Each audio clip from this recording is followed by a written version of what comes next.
글로벌 인사이트 가보도록 하겠습니다. 글로벌 주식시장의 주요 이슈를 심층적으로 분석을 해드릴 거고요. 오늘 이 시간은요. 브레인 코리아 인베스트먼트 신승용 대표 나와 있습니다. 대표님 어서 오세요. 네, 안녕하십니까. 네, 첫 번째 주제는 웨어러블 기기를 말씀을 드릴 건데 여기 매출이 급증을 하고 있다고 합니다. 그러면서 전반적으로 이제 스마트 기반으로 하는 건데 그러면 우리가 좀 쉽게 생각해 볼 수 있는 게 삼성전자, 애플이거든요. 이쪽에서도 경쟁이 많이 붙는다는 거잖아요. 네네. 어떻게 시장을 좀 예상하시고 전망 좀 분석해 주세요. 예, 지금 현재 이제 그 스마트 연동 기반의 웨어러블 기기, 소위 네. 말하는 이제 그 뭐 시계도 얘기가 될 수 있을 것 같고, 네. 이어폰도 얘기가 될 수 있을 것 같고, 예. 그다음에 팔찌, 뭐 다양한 이제 그 웨어러블 기기들이 한 5년 전부터 시장 내에 선보이기 시작을 했습니다. 네. 근데 지금 현재 우리가 주목해야 될 부분은 그 선을 보이고 시작을 하면서 시장 내 도입기, 이제 도입기를 지나서 확실하게 성장기로 진입을 했느냐 안 했느냐. 왜냐하면 이 부분을 따져야 되는데, 왜냐하면 실질적으로 성장기에 진입하는 순간 주가 차원에서는 상당 부분 상승 모멘텀을 받기 때문에 성장기, 그러니까 이렇게 되죠. 도입기, 성장기, 성숙기, 그리고 쇠퇴기, 이렇게 한 4가지 정도의 사이클로 나뉘어지게 되는데, 가장 주가 차원에서 모멘텀을 받는 시기는 성장기 진입이다라는 점. 근데 최근 들어서 웨어러블 기기가 시장 내 도입이 된 이후에 실질적인 성장기에 진입을 하는 그런 모습들이 최근 그들의 웨어러블 기기 출하량을 보고 우리가 알 수 있다라는 점. 무려 지난 3분기 글로벌 웨어러블 기기의 판매량, 출하량은 전년 동기 대비해서 100% 가까운 성장세를 보여주었다라는 점. 이제 계속 말씀을 드리고 있지만 시장 도입기를 지나서 성장기에 진입을 한 것이 확실시 되고 있다라는 점. 특히나 이를 주도한 것은 이어폰 시장이었다라는 점. 과거 애플의 에어팟 프로, 에어팟 같은 경우에 시장에서 콩나물 대가리라는 식으로 사실 시장에서 조롱이 상당 부분 있었습니다. 하지만 지금 현재 거의 젊은 친구들, 거의 대다수가 에어팟을 귀에 꽂고 다닐 정도로 그에 대한 관심 내지는 인기가 크게 폭발하고 있다라는 점, 우리가 분명히 주목을 해야 된다라는 것. 무선 이어폰의 성장세가 무려 250%에 육박하는 상당히 급성장하는 상황을 보여주고 있다라는 점.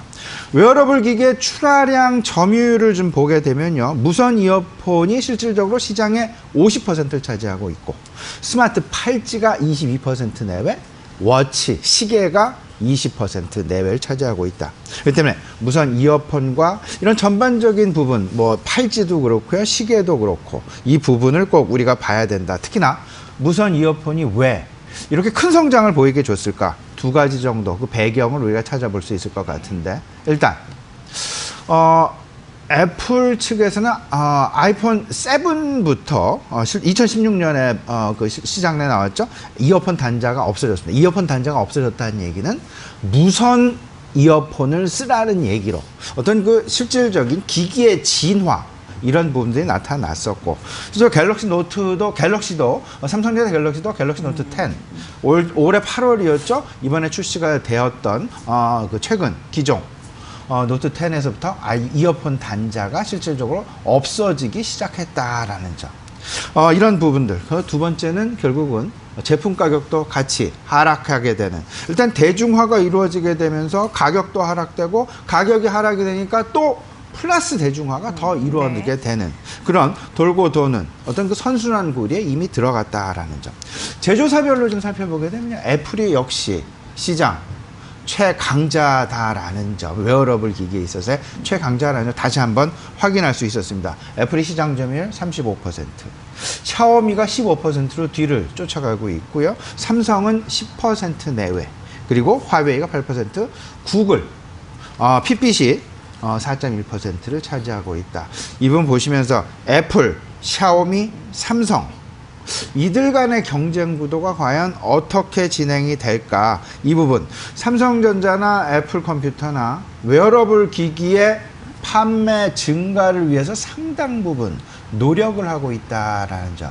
특히나 최근 이제 애플 컴퓨터의 주가 상승의 배경, 그 부분에도 서비스의 확대, 웨어러블 기기의 확대, 매출 아이폰 기기에 대한 매출 기여, 도가 다소 완화되어지는 그런 부분들, 오히려 이런 부분들이 시장 내에서 크게 어필이 되고 있다라는 부분 생각을 해본다라면 갤럭시 S10부터 이제 그 연동 웨어러블 기기 다양화 우리가 분명히 생각해 볼 수 있고요. 애플의 웨어러블 기기 추락 200%에 육박하는 그런 그림이었다라는 점. 근데 그러면 앞으로 과연 어떤 시장 내 그림을 그릴까? 앞서서 이런 말씀 드렸죠. 이제 시장 도입기는 지나갔다. 성장기에 바로 진입을 하는 모습이 바로 숫자를 통해서 우리가 알고 있다. 보여지고 있다. 근데 이 부분이 계속 지나가서 빠른 시간 안에 성숙기에 진입해서 쇠퇴기로 갈 것이냐, 아니면 더 긴 성장을 지속하게 될 것이냐, 이제 시작이다라는 관측이 무게 중심을 받고 있습니다.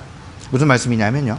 사람들이 이제 그 헬스케어랄지 뭐 이런 부분에 관심을 가지다 보니까 스마트 어시스트에 대한 수요가 확대가 된다. 그렇기 때문에 웨어러블 기기의 고성장 상당 부분 당분간 지속될 가능성이 상당 부분 높다. 왜냐하면 건강, 피트니스 이 부분 소비자들의 관심이 상당 부분 증가하면서 오히려 최근 보시면 지금 연세가 드신 분들부터 오히려 스마트워치, 스마트 팔찌를 실질적으로 차고 다니는 그런 부분을 우리가 많이 볼 수 있었습니다.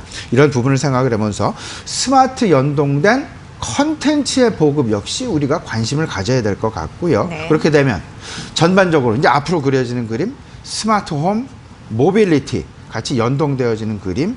그러다 보면 결국 결론은 디지털 헬스케어, 그리고 더 나아가서 AI, 인공지능, 그리고 컨텐츠 테마주에 대한 관심 분명히 같이 어우러지면서 스마트 기기, 그러니까 웨어러블 기기의 수요 확대와 맞물리게 되는 그런 교집합 부분이 이런 테마군에서 생길 여지가 충분히 있을 수 있다는 점으로 관심 가져봐야 될 것 같습니다. 네, 스마트 연동된 웨어러블 기기의 매출이 급증을 하고 있는 상황입니다. 시장이 성장 단계에 진입했다라는 평가가 있는데 시장 급성장하면서 애플과 삼성전자 이런 구도 변화 이런 부분들 챙겨보시면 또 재미가 있을 것 같습니다. 잘 파악해 보시고요. 두 번째는 이제 중국 이야기를 좀 해봐야 되는데 중요한 이슈가 하나 나왔습니다. 왜냐하면 중국 정부가 향후 3년간이라고 얘기했습니다.